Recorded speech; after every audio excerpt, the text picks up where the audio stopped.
یہ ایک سچا واقعہ ہے اور یہ واقعہ کتاب خود باتیں فقیر سے ماخوذ کیا گیا۔ کسی گاؤں میں ایک صاحب کا اپنی بیوی سے جھگڑا ہو گیا۔ ابھی جھگڑا ختم نہیں ہوا تھا کہ اسی اثنا میں ان کے گھر مہمان آ گیا۔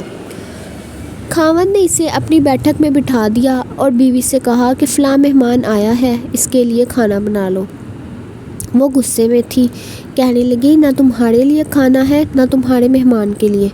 وہ بڑا پریشان ہوا کہ لڑائی تو ہماری اپنی ہے، اگر رشتہ دار کو اس بات کا پتہ چل گیا تو خواہ خاندان میں بات ہوگی اور خواڑی الگ سے ہوگی۔ لہٰذا وہ خاموشی سے آ کر مہمان کے پاس چپ چاپ بیٹھ گیا۔ اتنے میں اسے خیال آ گیا کہ چلو بیوی اگر روٹی نہیں پکاتی تو سامنے والے ہمارے ہمسائے بہت ہی اچھے لوگ ہیں، میں انہیں ایک مہمان کا کھانا پکانے کے لیے کہہ دیتا ہوں۔ چنانچہ وہ ان کے پاس گیا اور کہنے لگا کہ بیوی کی طبیعت آج کچھ خراب ہے، لہٰذا آپ ہمارے مہمان کے لیے کھانے کا انتظام کر دیں۔ انہوں نے کہا ٹھیک ہے۔ وہ مطمئن ہو کر مہمان کے پاس آ کر بیٹھ گیا کہ مہمان کو کم از کم کھانا تو مل جائے گا، جس سے میری عزت بھی بچ جائے گی۔ تھوڑی دیر کے بعد مہمان نے کہا کہ ذرا ٹھنڈا پانی تو لا دیجیے۔ وہ اٹھا کہ گھڑے کا ٹھنڈا پانی لاتا ہوں۔ اندر گیا تو دیکھا کہ بیوی تو زاروں قطار رو رہی ہے۔ وہ بڑا حیران ہوا اور کہنے لگا کہ کیا بات ہے، اس نے پہلے سے بھی زیادہ رونا شروع کر دیا۔ کہنے لگی بس مجھے معاف کر دیں۔ اس کے خاوند نے کہا کہ بتاؤ تو صحیح، آخر تمہارے رونے کی وجہ کیا ہے، تم ایسے کیوں رو رہی ہو؟ بیوی نے کہا کہ پہلے مجھے معاف کر دیں، پھر میں آپ کو اپنی بات سناؤں گی۔ خیر، اس نے کہہ دیا کہ جو لڑائی جھگڑا ہوا ہے میں نے وہ دل سے نکال دیا ہے اور تمہیں معاف کر دیا ہے۔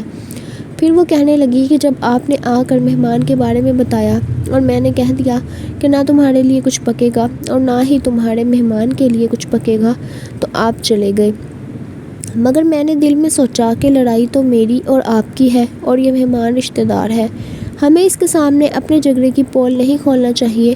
چنانچہ میں اٹھی کہ کھانا بناتی ہوں۔ جب میں باورچی خانے میں گئی تو میں نے دیکھا کہ جس بوری میں ہمارا آٹا پڑا ہوتا ہے، ایک سفید لباس شخص اس بوری میں سے آٹا نکال رہا ہے۔ میں یہ منظر دیکھ کر سہم سی گئی۔